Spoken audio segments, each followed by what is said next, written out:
괜찮아지겠지 하다가 1년이 다 가버린 것 같아요. 나들이도 못 나가게 된 것 같아요. 2단계 되면서부터는 안 나갔거든요. 실내에서 아이들한테 마스크를 씌우자니 미안하기도 하고 아이들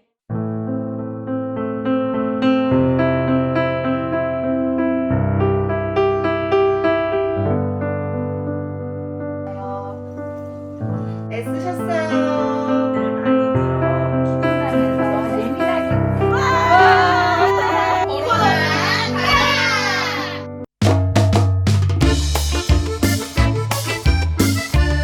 코로나19 시대를 지나면서 이 시기가 지나면 이전과 되게 다른 세상이 올 거라고 많은 사람들이 얘기를 하고 있잖아요.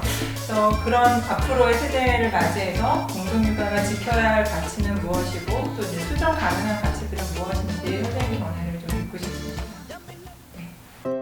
네, 안녕하세요. 반갑습니다. 공동육아 겨울교사대회 온라인으로 하는 거 축하드리고요.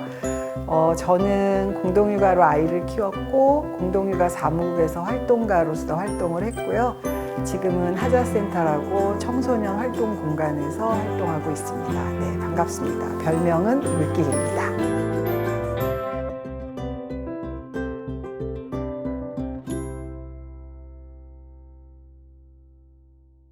그러니까 뉴노멀에 대한 얘기를 되게 많이 하고 코로나가 어떤 의미에서는 예전으로 돌아갈 수 없다는 것도 우리 모두 공감하고 있는데 저는 공동육아는 새로운 상식에 대해서 고민하기보다는 우리가 잃어버린 상식이 뭘까라는 생각을 더 많이 해야 되지 않나 싶어요. 왜냐하면 코로나가 되고 나서 제가 제일 심각하게 보는 거는 사람이 살면서 사회화가 돼야 되는 시기에 어떤 소중한 경험을 잃어버렸다, 아이들이.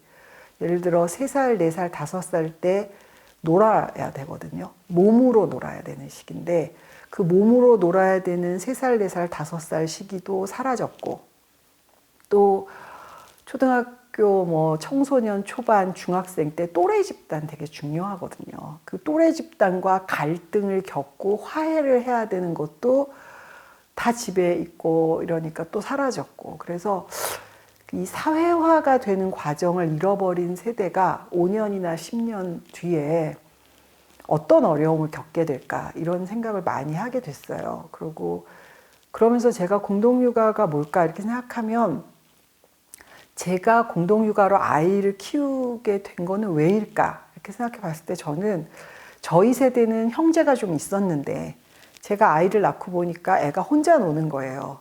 그리고 그게 되게 낯설은 거죠. 왜 애가 혼자 놀지? 그래서 저희 세대가 혼자 노는 아이들이 생기면서 그러면 안 된다. 같이 놀아야지.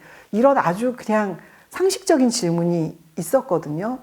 근데 이제 저희 아이가 거의 30을 바라보는 20년 뒤에 다시 아이들이 혼자 노는 거 혼자 있게 된 거예요. 그래서 저는 지금이야말로 공동육아가 이 사회화를 어떻게, 이 재난 공존 시대의 사회화란 뭘까?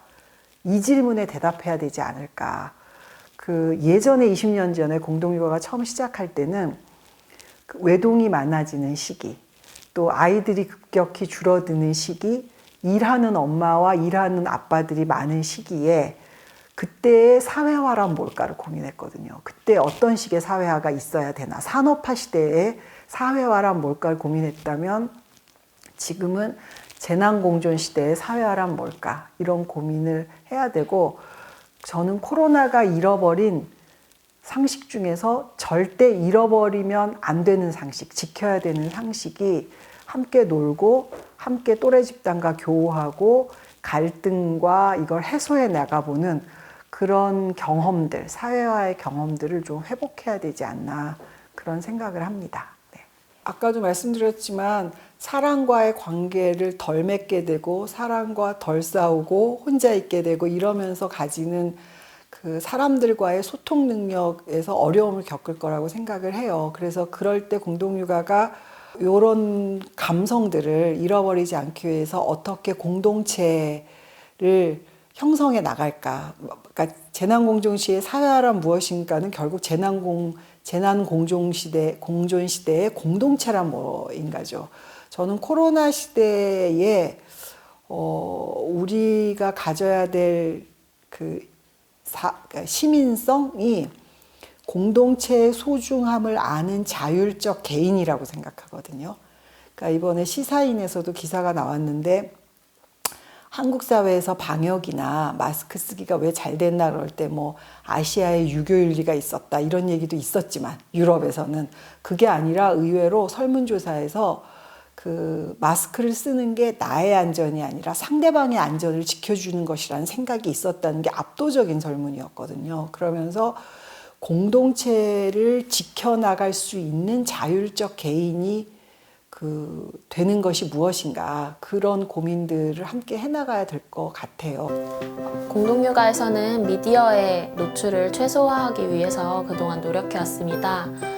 하지만 코로나가 지속되면서 영유 아이들은 미디어 노출에 많이 되고 있고 초등 아이들은 특히 더 패드나 학교 온라인 수업을 통해서 미디어 노출이 심해지고 있습니다. 이런 상황 속에서 어떻게 미디어를 바라보고 어떻게 미디어와 아이들이 만나게 해주어야 하는지 걱정이 됩니다.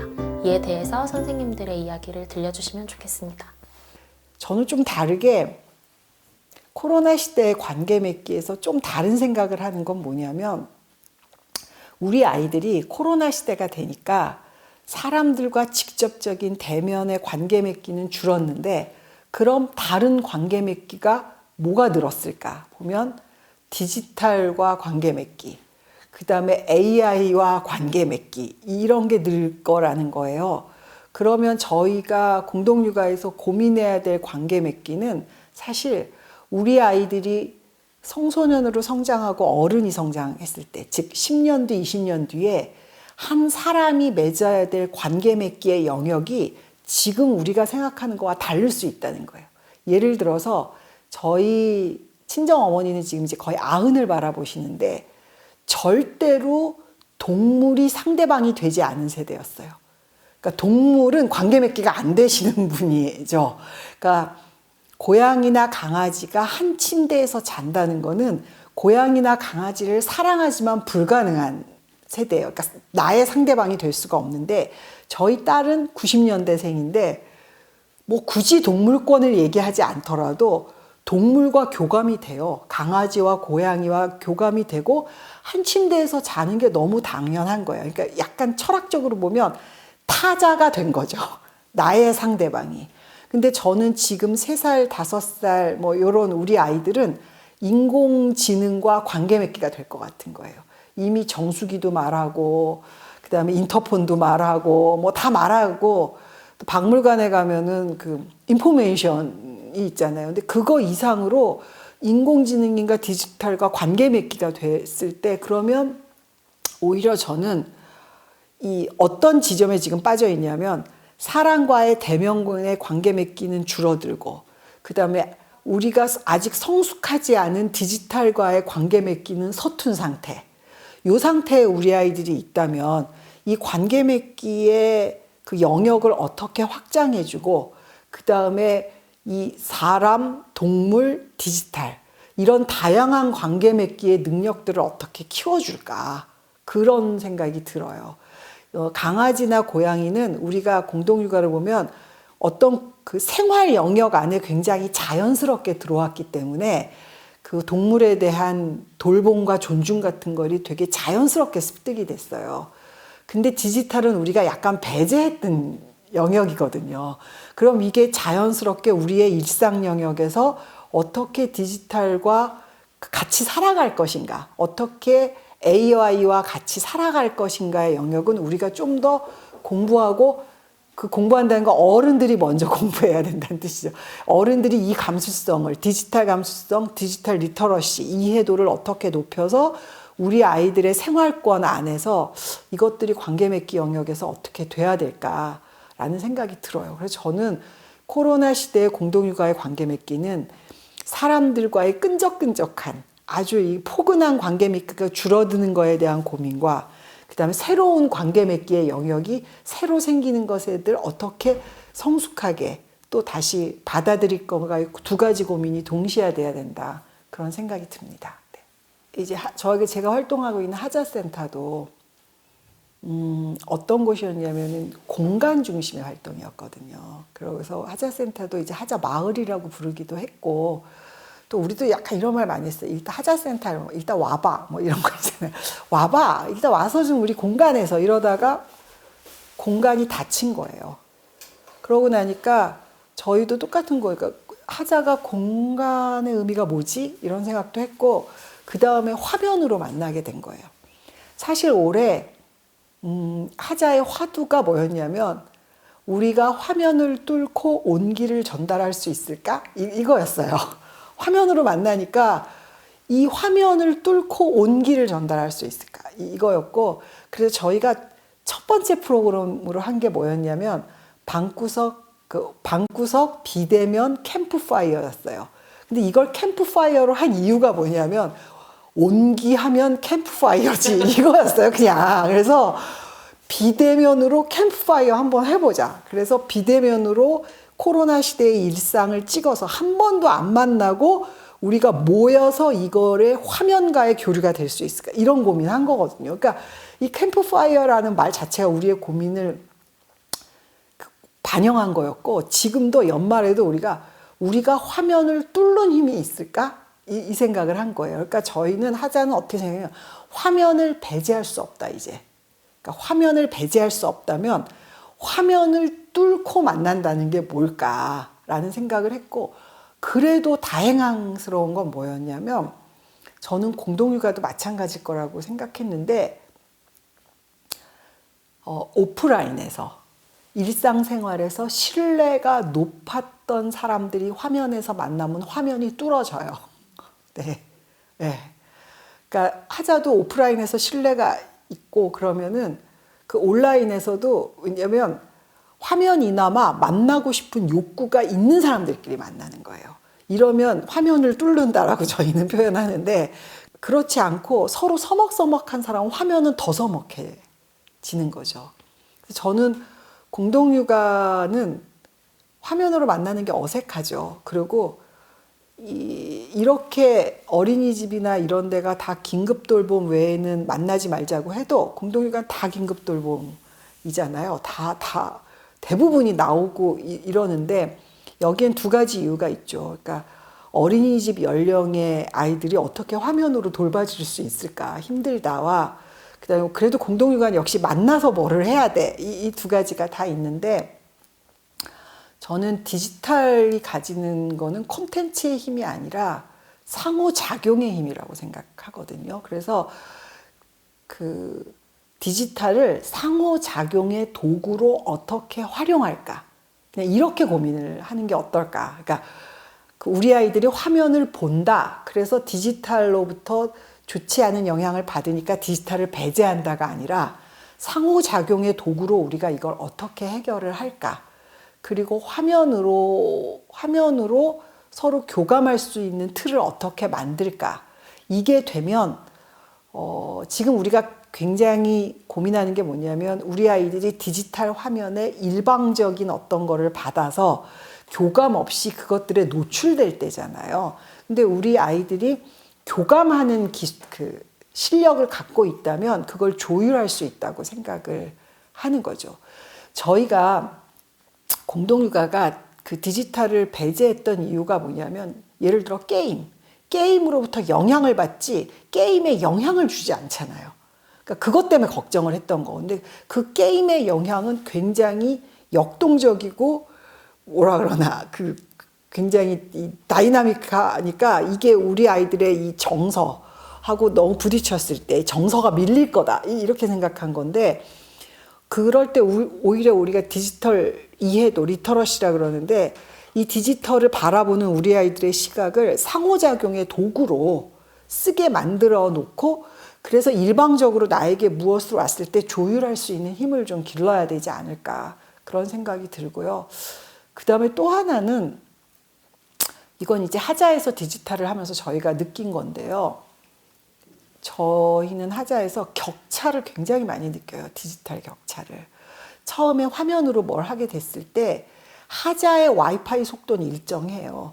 하지만 하자와 뭔가 이렇게 화면으로 만나는 아동과 청소년들이 있는 환경, 예를 들어 집, 이 환경의 와이파이 속도는 다 다른 거예요. 그러면은 소득 격차도 느끼죠. 그 다음에 문화 격차도 느껴요, 사람들이. 근데 이 디지털 그 속도 격차도 있는 거예요. 근데 이게 어떤 거냐면, 어른들은 이해하실 텐데, 한 1, 2초 농담의 포인트가 늦어요. 그러니까 약간 한 1초에서 3초 늦어요. 근데 농담이 늦으면 소외감이 느껴져요. 지금 이제 공동육아 교사분들이니까 이해하실지 모르겠는데, 포럼에 가서 그 순차 통역할 때 먼저 웃고 나중에 웃는 게 있죠. 그러니까 딱 먼저 누군가 웃고 순차 통역을 들어야 웃게 될 때 어른들도 약간 내가 이 공간에서 뭔가 이 주 언어를 못 따라가네 이런 약간의 느낌을 받을 때가 있거든요. 근데 아동과 청소년들도 농담 포인트가 있는데 그게 약간 화면의 속도 격차거든요. 근데 그런 격차를 자꾸 느끼는 거는 감성에서 되게 안 좋거든요. 그래서 이 디지털 환경의 이 격차 같은 것들이 느껴지면서 하자는 역설로 고민했어요. 하자가 디지털이나 AI를 고민한 게 뭐였냐면 이게 AI와의 접근도 격차일 수도 있겠다. 그러면 이 격차를 갖고 사회생활을 할 때 나중에 어떡하지? 그래서 오히려 저희 하자에서는 로봇을 들일까? 라는 생각을 역설적으로 한 거예요. 이 청소년 공가에서 기본적인 감성 갖게 해줘야 되지 않을까. 그런 고민도 해요. 그래서 그 공동육아는 연령이 어리기 때문에 사실 이 디지털이 가지는 감성이 이 생활의 감성을 덮을까봐 걱정하는 게 저는 맞다고 생각하지만 우리 아이들이 커가는 것에 어떤 디지털 환경들이 지금 기본값으로 장착될 것인가는 고민을 해야 돼서 배제냐 아니냐가 아니고 우리가 그걸 어떻게 다룰 것이냐 이렇게 고민을 좀 더 적극적으로 해야 된다고 저는 생각을 합니다.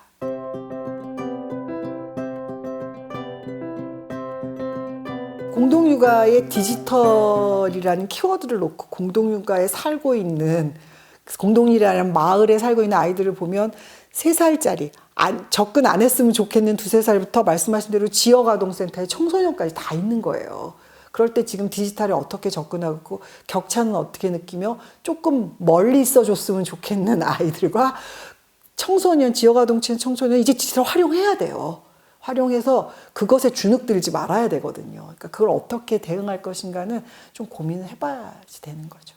코로나19 이후 학교 수업이 온라인으로 진행되면서 아이들의 학업 격차가 엄청 벌어지고 있습니다. 그리고 센터에서는 이러한 상황을 실감하고 있습니다.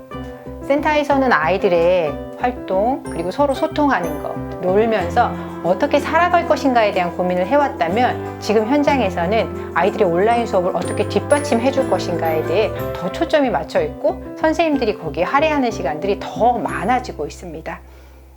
이런 상황 속에서 소득 격차, 학업 격차를 해소할 수 있는 방법은 무엇이 있을지 혹은 지역아동센터의 사회적 역할에 대해 견해를 들려주시면 좋을 것 같습니다. 저는 공동육아가 굉장히 강점이 있다고 생각하는데요. 뭐냐면 돌이켜보면 우리가 그 공동육아의 아이들에게 어떤 정서적 안정감 그리고 공동체를 할 수 있는 내공, 사회생활 능력 뭐 이런 걸 했던 거는 그 본인이 스스로를 배우고 성장할 수 있는 힘을 길러주려고 그런 거잖아요. 근데 역설적으로 온라인 등교가 되고 디지털 교육이 많아질수록 가르치는 힘보다 배울 힘이 훨씬 더 중요하거든요. 저희가 이제 하자는 오디세이 학교도 있고 또 학교가 있어요. 그래서 온라인 수업을 해보면 결국은 학생들의 수업에 참여하는 학생들의 배울 힘에 따라서 그 수업이 성패가 갈리거든요. 근데 돌이켜보면 공동육아에서 했던 게 사물을 보고 그 사물이 나에게 주는 자극을 내가 알고 그다음에 호기심을 좀 확장하고 그걸 자꾸 나의 감성으로 봤던 거잖아요. 한글이나 분수도 저는 공동육아가 호기심과 배울 힘을 키워주면 꼭 학교에서 안 배워도 지금 화면으로 배울 수 있는 너무 많거든요. 그리고 온라인이 힘들어지는 건 뭐냐면 그 온라인에 흥미가 떨어지고 거기서 계속 뒤처질 때 우리가 뭘 해줘야 된다고 생각하는 건데 거기에 호기심을 갖고 배울 힘이 생기면은 그러면 그거 해내거든요. 그래서 저는 공동육아가 지금까지 해온 게 뭘까? 배울 힘을 길러주는 거였다. 그럼 어떻게 배울 힘을 길러줄까에 그냥 초점을 맞춰서 움직여지는 걸로 하면 학교에 뒤치덕거리를 해준다가 아니라 배울 힘을 뒤처지는 아이들에게는 그걸 지원해준다. 배울 힘이 좀 높은 아이들에게는 좀 더 호기심을 지속하게 해준다. 이런 식으로 사고를 바꿔야지 교사들이 안 지치지.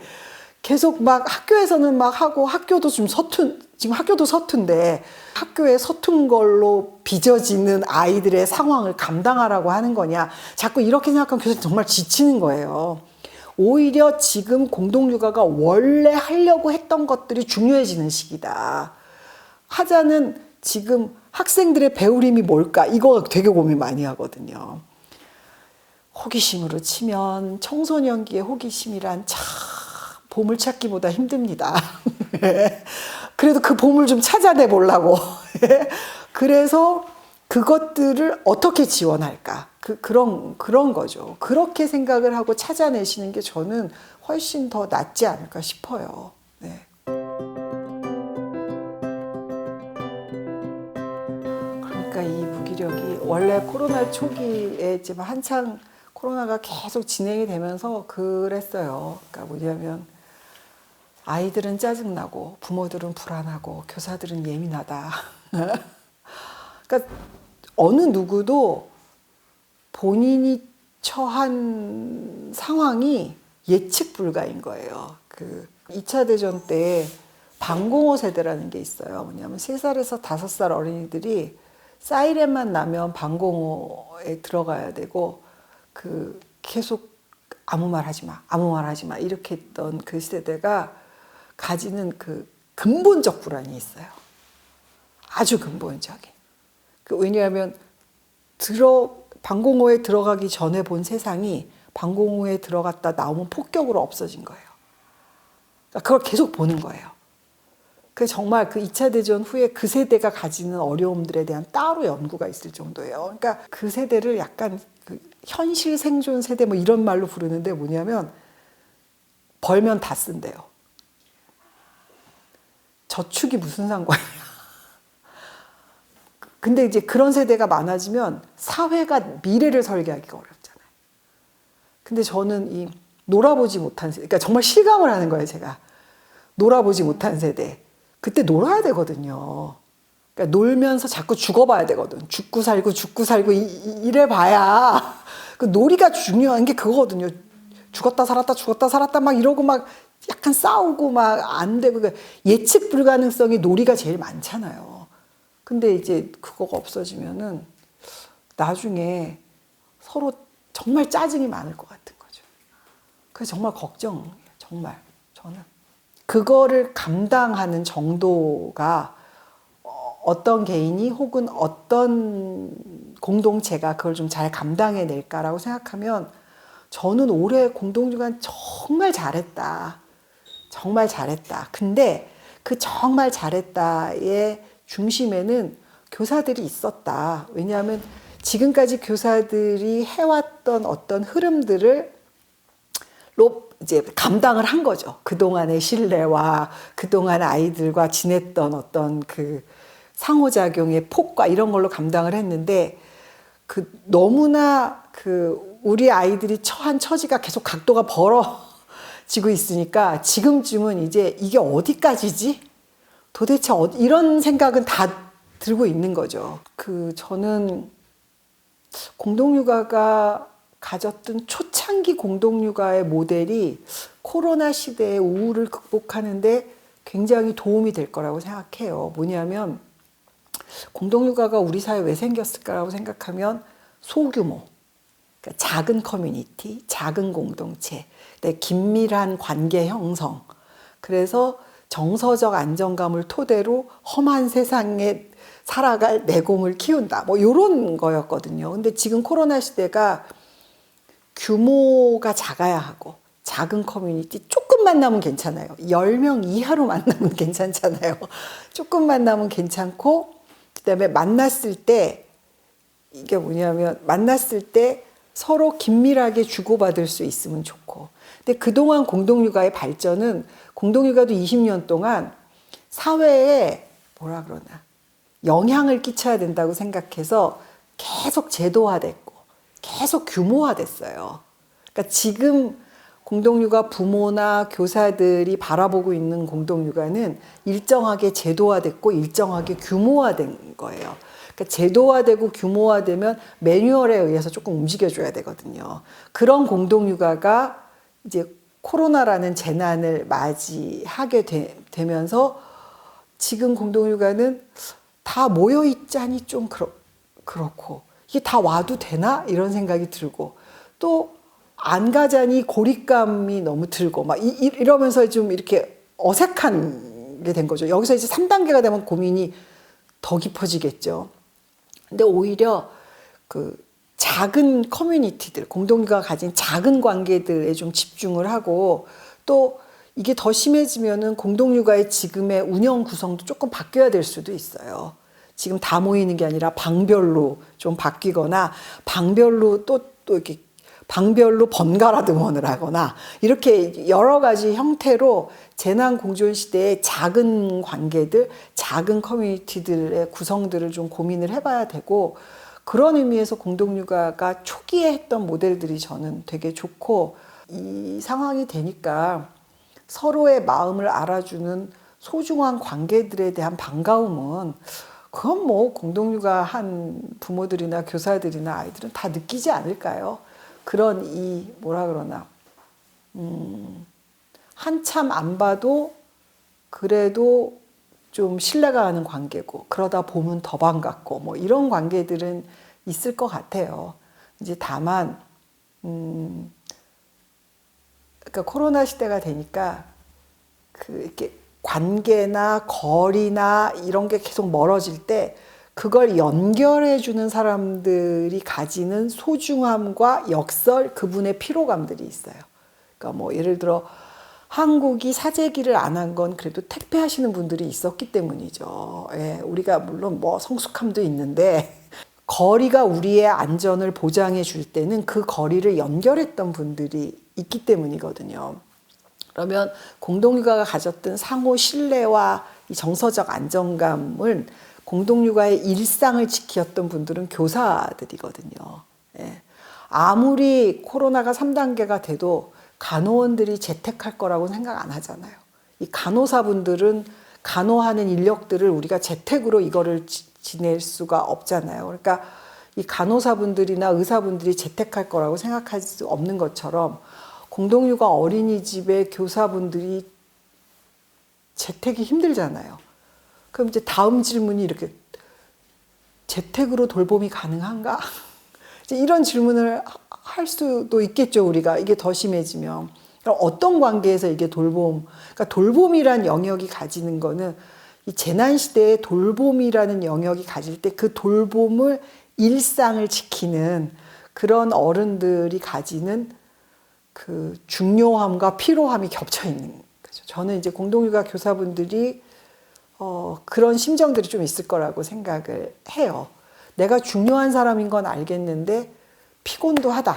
이제 이런 두 가지 감정이 동시에 있을 거라고 생각해서 오히려 코로나 시대의 무기력이나 힘든 것들을 공동육아 교사분들이 같이 이제 그런 고민들을 같이 해보면 좋겠다. 예.